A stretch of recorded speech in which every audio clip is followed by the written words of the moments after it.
Hello guys! Welcome back to my YouTube channel!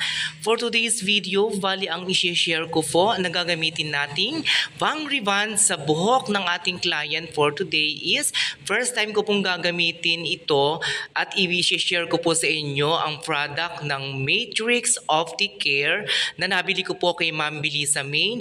At the same time, narito na po ang status ng buhok ng ating client. Bali, ang status ng buhok ng ating client is medyo may kulot po siya. At the same time, konti na lamang po ang rebonded part sa may pinaka-part ng dulo. Bali, ang texture ng buhok na ating i-rebond ngayon ay medyo wavy po siya. Malalaki po ang strand ng buhok. At the same time, medyo dry nga po ang buhok ng ating client. Bali, ang gagamitin ko pong variant dito na naangkop lamang po sa buhok ng i-rebond natin today ay ang natural na product po ng Matrix Optic Care. Bali sa pagpiprepare po nito, siguraduhin po natin na mai-analyze natin ng bonggang-bongga para nang sa ganon, maiwasan ang pagkakaroon ng back job or chismis sa mga ganitong texture na i-rebond natin for today. Bali, ang gagamitin ko pong pang-rebond dito ay ang product ng Matrix Optic Care na gagamitan natin siya for today. So ayan na nga mga kasistirakas, after na po nating ma-prepare ang buhok ng ating client is magsasali na nga po tayo ng medisina na gagamitin natin sa buhok ng ating client for today. Bali, ang ginamit ko po ditong variant ng Matrix Optic Care ay ang natural lamang po na variant ang gagamitin natin sa pagre-rebond sa buhok ng ating client. Bali, tansyahin lamang po natin ang gagamitin nating pang-rebond para hindi masayang at mahirap na po siyang ibalik sa dating lagayan na ng medisina na gagamitin natin. Bali po, ang nilagyan ko lamang po ng medisina na Rebonder 1 sa hair lalo ng ating client is yung mga bagong tubo lamang po. At the same time, yung pinakababa pa po ng buhok ng ating client ay ibig sabihin kaya hindi ko po siya nilagyan dahil rebonded pa po ang buhok ng ating client. Bali, ang ililib po muna natin ito ng 30 minutes. At the same time, lagi po nating i-check every 10 minutes dahil ang Matrix Optic ay may kakayahan na madali mag-develop ang Rebonder 1 sa buhok ng ating client. Kaya uugaliin natin i-check every 10 minutes para na sa ganon maiwasan natin ang pagkakaroon ng back job at maiwasan ang pagkasunog ng kanyang hibla ng buhok sa pagre-rebond natin sa buhok ng ating client. So ayan na nga mga kasistirakas, after na po nating mailagay ang Rebonder 1 sa mga virgin hair ng buhok ng ating client, bali babalutin po natin ito ng plastic dahil kapag binalot natin ng plastic ang kanyang hair lalo, ibig sabihin madali po siya, nakakapag-provide po ito na madaling maluto ang buhok ng ating client for today. After 30 minutes, binalikan ko na po ang buhok ng ating client. So ayan guys, magpuproceed na po tayo mag-knot test para makita po natin kung ang nire-rebond nating buhok ng ating client is luto na.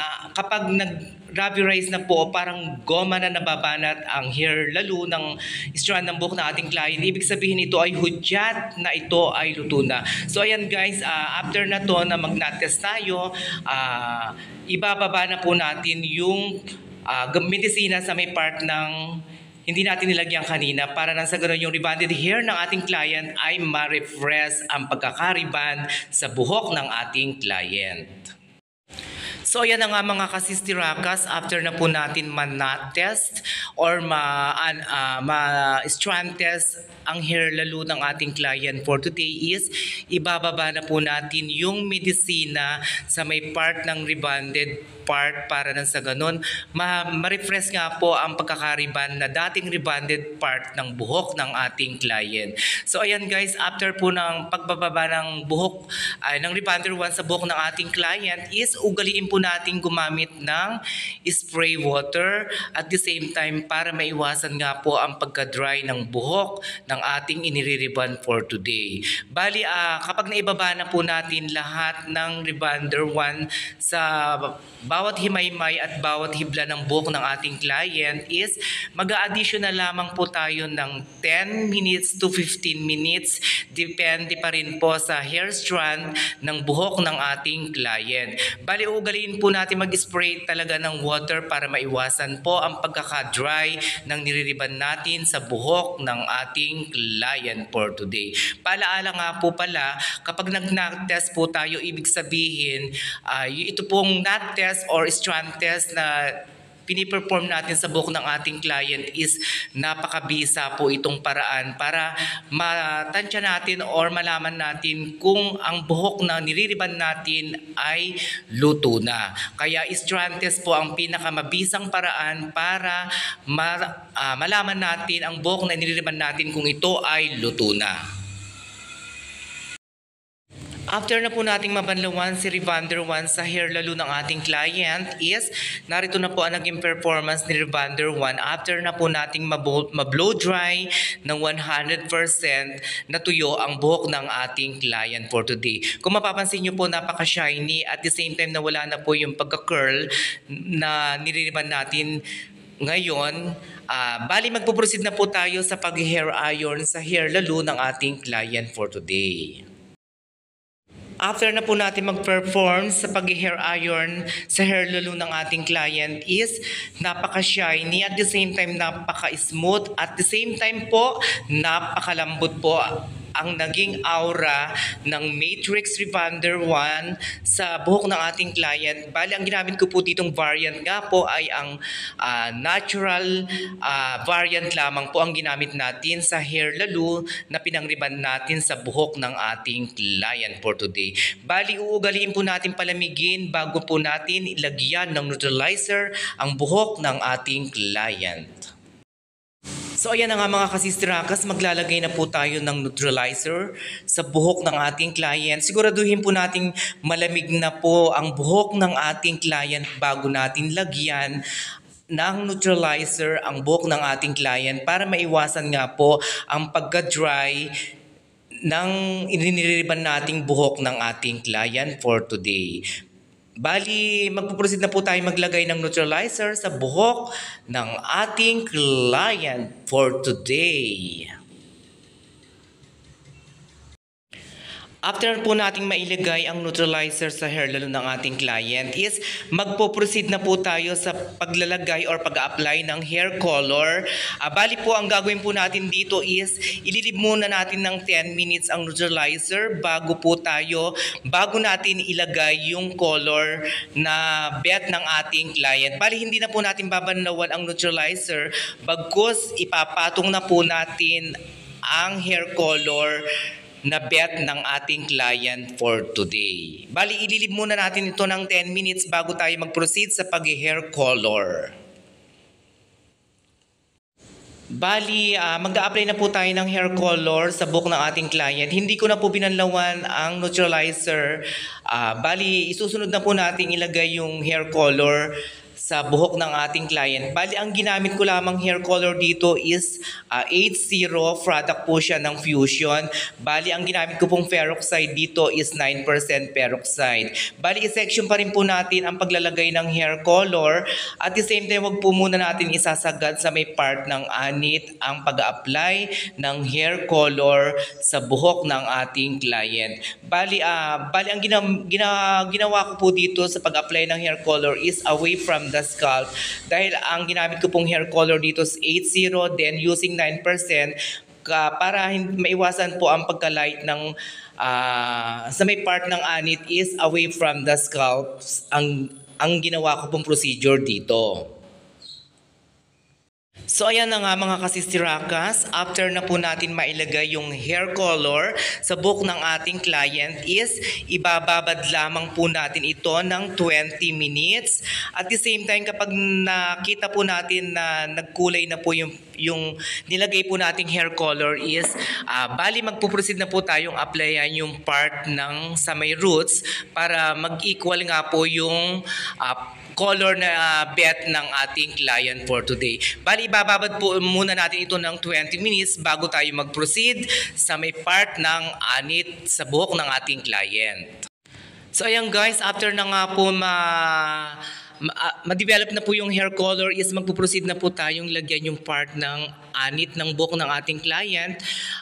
Bali, nilalagyan po natin yung part ng anit para magpantay nga po at pack na pack ang magiging kalalabasan ng hair color na nilalagay po natin sa buhok ng ating client.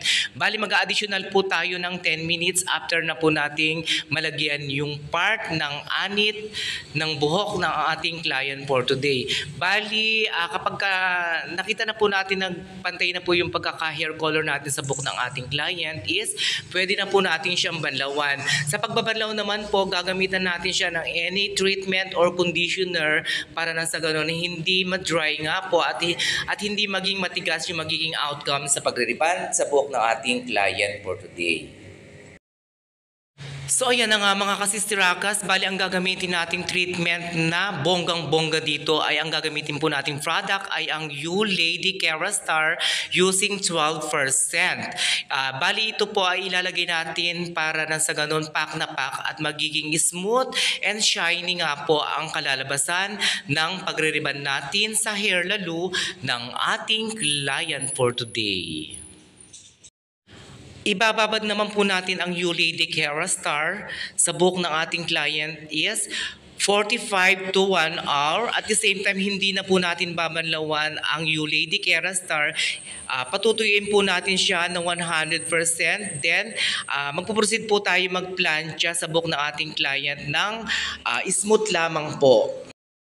So ayan na nga mga kasistirakas, after na po natin mapatuyo ng 100% ang You Lady Kerastar na Brazilian blowout na nilagay natin sa hair lalo ng ating client, narito na po ang naging performance level sa buhok ng ating client. Kung mapapansin nyo po, nag-straighten na po kahit wala pa po itong plancha sa may pinaka last part. Kumaga ito pa lamang po ay tinuyo natin siya ng 100%.